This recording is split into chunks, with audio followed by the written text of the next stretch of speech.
If you don't accidentally select your grenade. You shouldn't have any grenades.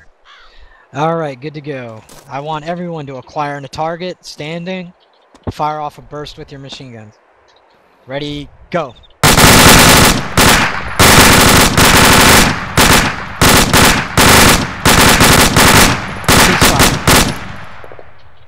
Alright, same thing, you notice. Very inaccurate. Alright, what I want you to do is go prone. Go prone. Okay. Should we use the... On your bellies. I have a problem, I can't raise my weapon. Who's that? That's Chris. Is that you, Chris? Yes. Hit control twice. Thank you. Thank you. Another way to raise your weapon is if you just hit the fire button, it'll bring it up. Alright, everyone prone. I want you on the ground. Should we use shift space? Hit Z, Chris. Zulu. Hit the Z button. Next to X. Near shift. Should be near shift next to X. The Z button. Z. There you go. Alright, now I want everyone to fire off a burst at a target. Ready, go.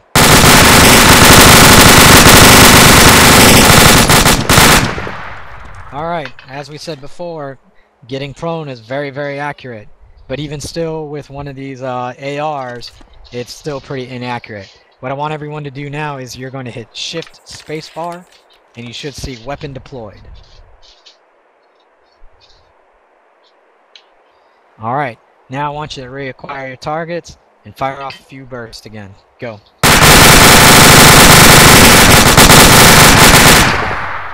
Alright, now you should notice that your AR is now very accurate. Alright? It's always better to deploy your weapon when you're using an AR so you can get those rounds on target. Alright? I'm deaf. Who cannot hear me? Nothing, my guy. Oh yes, that is another thing. That is another thing. If you do not have earplugs, you will get deafened. Alright? So what you need to do is you are going to use your interact menu, which we will go over in a few minutes. Alright? Now, one thing you need to learn is that your bipods can be used on objects. Get up, move behind these ATVs, and kneel behind them and deploy your bipods on them. If there's not enough ATVs, that'll be fine. Because I'm going to use the rest of you. You come over here to the left and you need some more room to deploy it on my back. Exactly. Which you can do. Chris? Yeah. Yes, you can do that.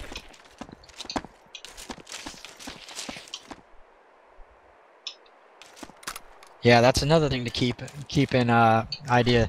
Everyone, look to your left. You'll notice here that Tassel is actually being able to deploy on Seal's back. Okay, you can also do that in many different situations. Okay, and like Yaxo said, you can even deploy your weapons if it's just an assault rifle on a low wall and use that to steady your aim. All right. So now that you've deployed your weapons, fire a few times at the targets.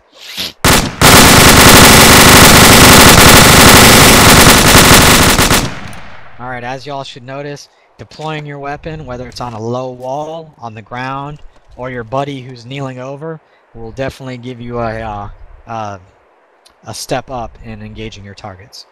Alright, now what I want y'all to do is back to the radiation sign and grab the M203. Grab a Grenadier loadout. No problem, bro. A Grenadier loadout.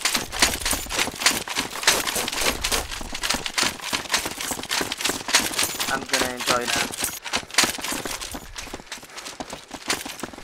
Once you've got your Grenadier loadout, get on the firing line in front of the ATVs facing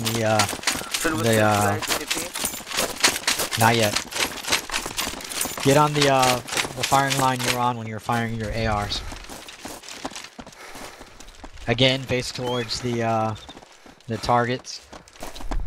Now, switching to your M203, load HEDP, sight in on the closest target, and I want you to guesstimate your range and fire when ready.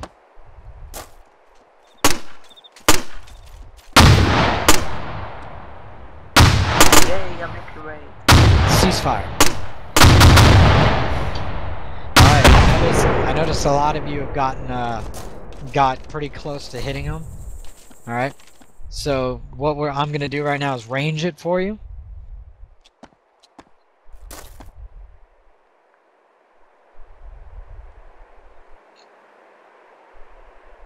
That target is approximately 150 meters. Alright, so that basically shows you the distances in ArmA. What you need to get really good at in ArmA is guesstimating your ranges so you can effectively target and engage your enemies. Sorry, I have a short question. Is there Go. a way to put on the sight? Yes. Let me see. What are you using? Alright, you're using the M4 203. Usually anything with a 203 sight, if you hit Shift 2, it'll bring up that sight. So go ahead and do that. Not shift number pad 2.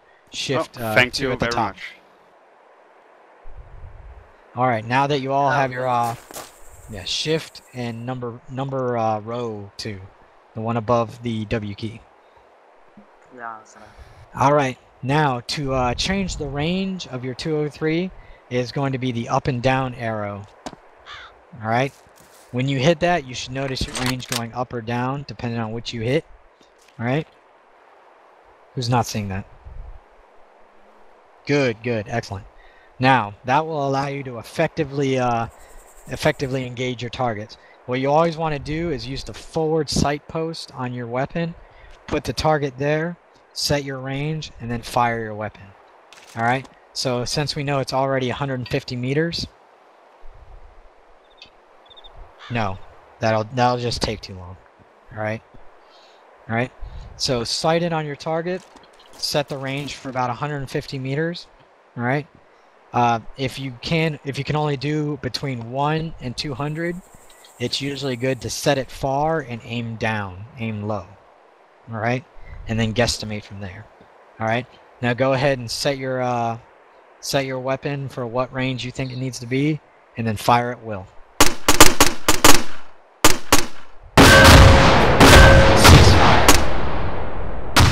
Very good. Almost every single one of you hit that dang target. Alright? So that's your basic operations for the 203. Alright? Now, what we're going to go over real quick is what you've learned so far. Why would you use an M203 grenade launcher? Lightly armored vehicles. Groups of men. No. People behind cover. There you go. Multiple live targets. No, basically the M203 is used for an indirect fire weapon on enemies that have taken cover. Alright? Now, another question. What will we use the automatic rifle for? Groups To of men. suppress. Yes, to suppress. To basically make the enemy think we have more firepower than we actually do. Alright? Now, what would we use the AR for in suppressing? To keep the enemy in cover, right? Wait, what's AR? Automatic rifle, the M249, M240, your light machine guns. Alright? Got it? Yes. Alright. Now, in using your automatic rifle to keep targets under cover, then that opens up our ability to use the M203 to put indirect fire to kill the enemy. One thing to always keep in mind, alright, is you always want to cause a shoot, I'm completely brain farting it. Alright, you don't want to cause a problem for the enemy. You want to be a predicament, alright? Now, dilemma, that's the word. Thank you, Yaxo. You want to be a dilemma for the enemy. Alright? A problem has an easily thought out answer. Alright? If you're getting shelled by 203s, you move. If you're getting shot at by an AR, you seek cover. But if you got both, you know, you can't do one or the other because you're basically going to get fucked. So it's not a, an easily thought out solution. So you want to create a dilemma, which is, you get what I'm saying, right? Yes. Yes. Yes. You don't want to create something where the enemy can easily think, oh, I need to retreat. Oh, I can do this. Oh, I can do that. You want to lock up his thought process so he has no options and doesn't know what to do. All right? Any questions? Excellent. All right, real quick, what we're going to go over next is fire team formations and the shack tack HUD. All right, look down. Yeah, look down and you see that little bullseye in the center of your screen? All right, who does not see that? What are we talking about? The shack tack HUD, the little bullseye at the bottom center of your screen. Nicholas. Google Nicholas. radar display. What? I'm pretty Alright. damn confused.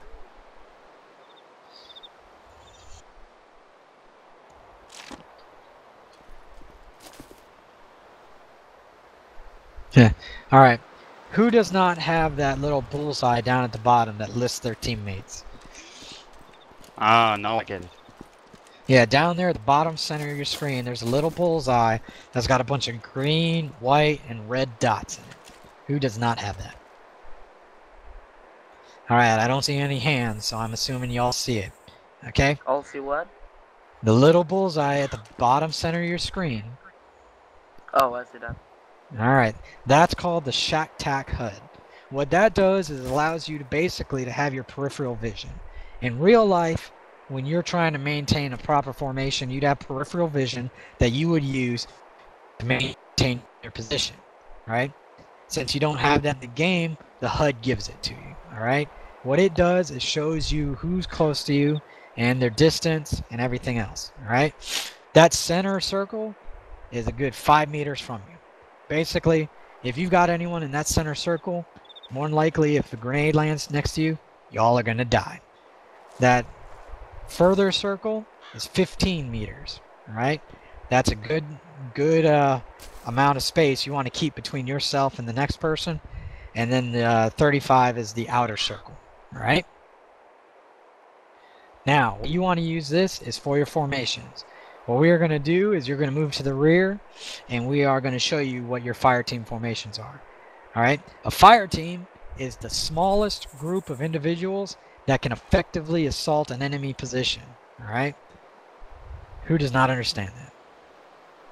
Good. All right. What we are going to go over now is the roles of the fire team and what everyone is. All right? Who can tell me the roles of the fire team? Fire team leader. All right, there's one.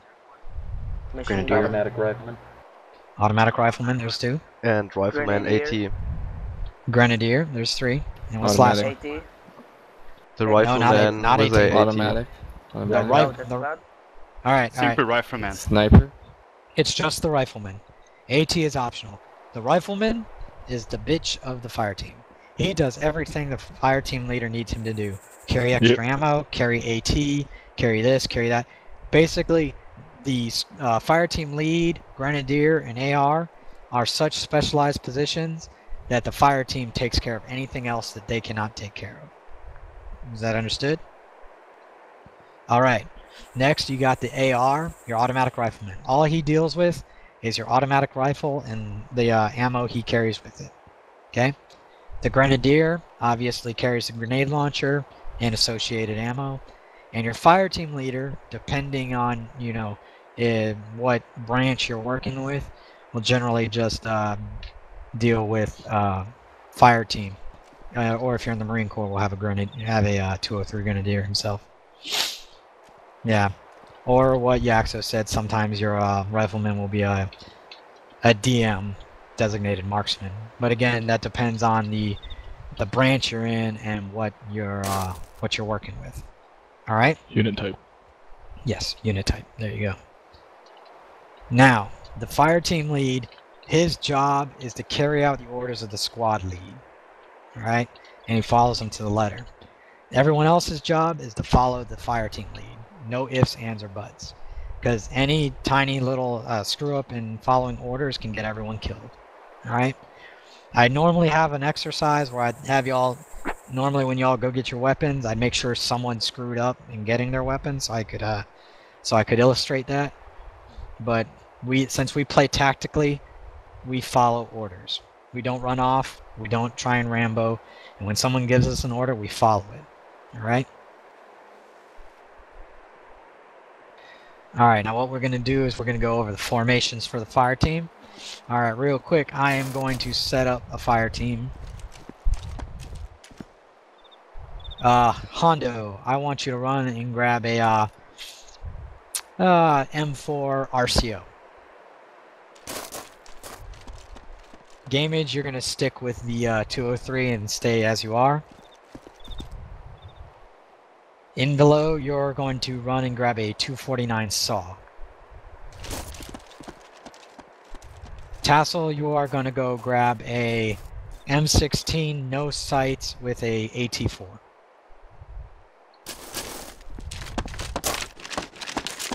Nicholas, you are going to grab a M4 with a RCO.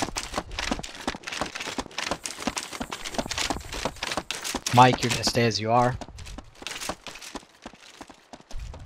Drunken Scoper, M249. Chris, M16 no sights AT4. And Arc Zone, go get a M4 RCO.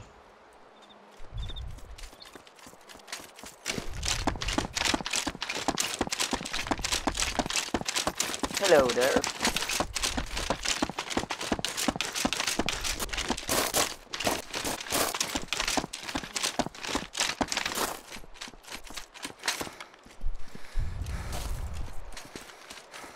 Alright, once you grab your weapons, I want you to line up in the same order in which I assigned you everything. So that means... Hondo, you are Fire Team 1 leader. Okay, everyone behind Hondo up to... Tassel, you're Fire Team 1. You will be following Hondo there. Sorry, guys. Nicholas, you are Fire Team 2 leader. Okay, everyone after Nicholas will be Fire Team 2. And Arc Zone, since you're the last guy, I'll just go ahead and make you Fire Team 3.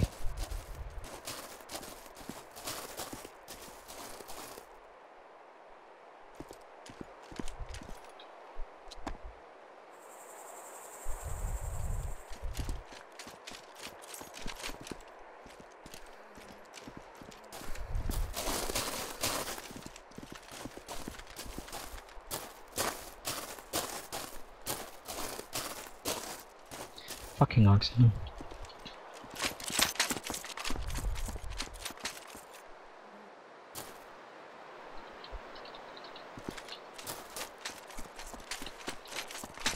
Alright, we're gonna continue on, because...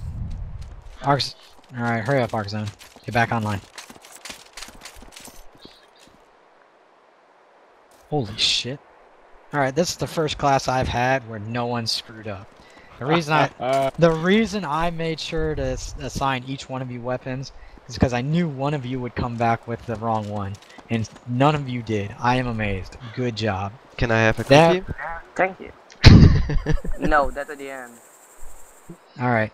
Basically, I was going to illustrate about following orders, but you all followed them to the letter, so great job. Alright? So, I just wanted to reiterate the orders thing. Alright, what I want you to do is you're going to turn to your right, basically do a right face, and you're gonna follow in a line behind me to the other side here. Slowly. Right? Oh, never mind. Alright. Right in a line. Okay, line back up. Alright, first fire team, you're gonna follow me. Second fire team, I want you to line up on this crack here. Alright, fire team leader where I am, and the rest of the fire team's off toward the hangar. Fire team 1 lead, stand here. Alright, I need the Grenadier behind me. Or, correction, AR right here on this one here. Grenadier on the next one. And then the rifleman on the next pink square behind him.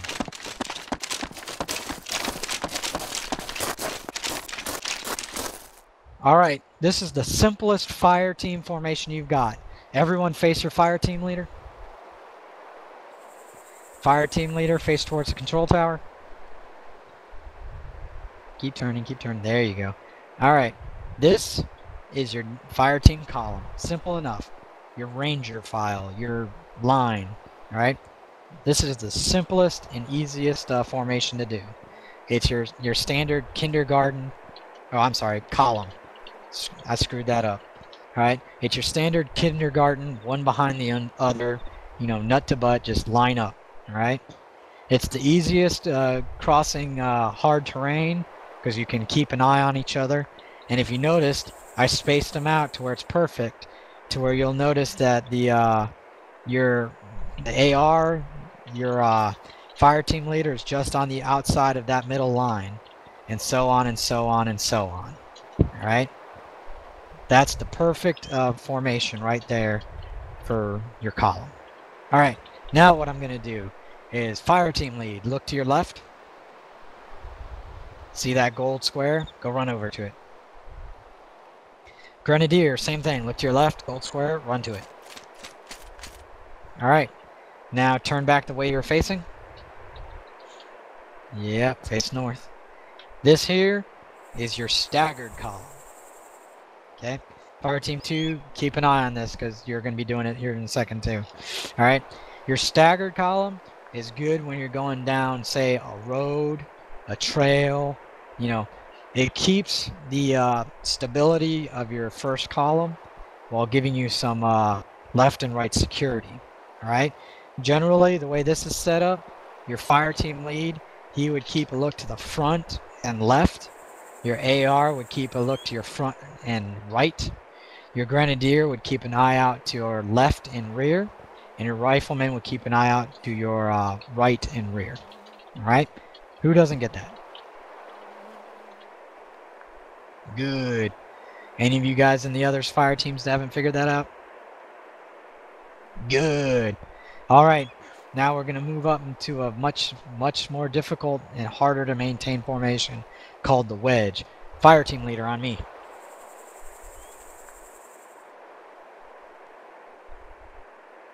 That square.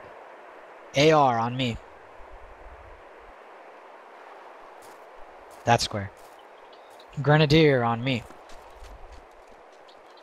That square. And then Rifleman, you take the last square over here behind the AR. Alright, this is your fire team wedge formation. Okay, fire team 2, if you need to move to get a better look and get an idea of how this works, go ahead and do so. Alright, you'll notice the fire team leader is up front. You got your AR to his right. Okay, generally that's because you want that AR to be able to get up close to the fire team leader on contact and start putting down fire. Same with the Grenadier. You want your firepower elements ready to move up. Alright, this here is what's called a heavy right formation because the Rifleman is off to the right. The other variation of the wedge is the heavy left, where the only difference is that the Rifleman will go over to the left side. Alright, now sometimes depending on the fire team leader's leadership style, he may put the AR on point and switch positions. Alright, but those are the only way this ever flips up. Alright, any questions so far? Excellent, okay. Now, real quick, just to demonstrate a heavy left, Rifleman, on me. Nope, to your left. I'm to your left, over here. Keep it moving. You're in the same spot, but you're way left. Stand where I'm standing. There you go. Done. Alright, that's your heavy left. Alright, that's the only difference between the right and the left. Alright, now what we're going to do is the echelon formation. Fire team leader on me. Yeah, right here. AR on me. Right here. Grenadier on me. Right here. And then rifleman, you know where to go.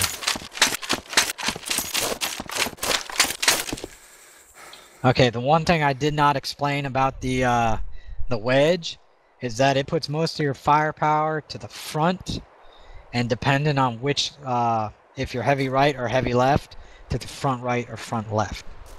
Alright? Now this formation, which is the echelon right, Fire Team 2, if you need to move to get a better view, go ahead and do so. This is your echelon right. Notice that the fire team and then the team goes to the right of the fire team leader. That's why it's an echelon right. The alternative to this is an echelon left, where everyone would be coming off in a diagonal to the left of the fire team. Any questions? Excellent. Okay. What this does is allows you to put most of your firepower to either the right or the left, depending on which formation you are assuming. All right. It allows for you to immediately turn, since this is an echelon right. Allows you to immediately turn to the right, get online, and start putting firepower on your enemy. Okay. It also allows for you to do it to the left, but not as well. An echelon left will undoubtedly do that better. Okay. Now, what I want you to do, Fire Team 2, you're going to quickly assume the column formation. I want you to go through it real quick so you can get an idea of what it looks like on your Shack Tac HUD. Fire Team 2 over to the pink ones. Yeah.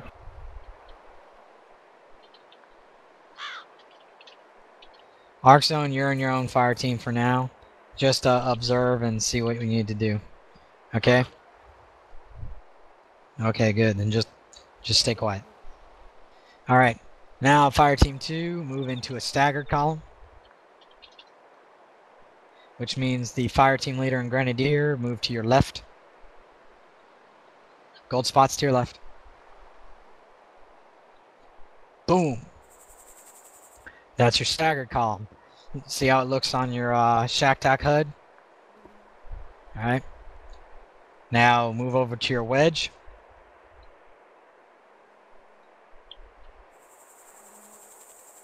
Fire Team 1, move over to that line they were on. Fire Team 1, move to the front over to the line where Fire Team 2 was waiting. Up here where I am. Fire Team 2, you are... Oh yeah, no. Okay, Fire Team 2, you are incorrect. Rifleman and Grenadier switch spots.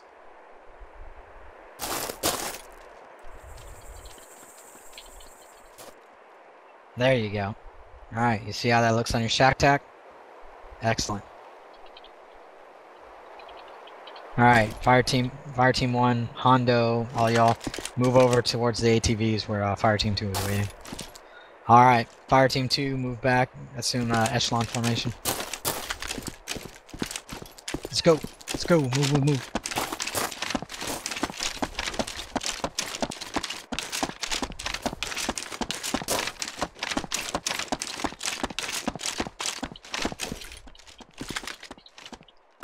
Alright, see how that looks on your Shack Tac? That's basically your echelon. Yep. And the opposite of that would be as if you were coming off the left of your fire team. Alright? That's basically your formation. Alright?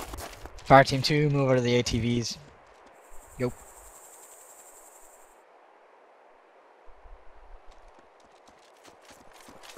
Alright, school circle on me.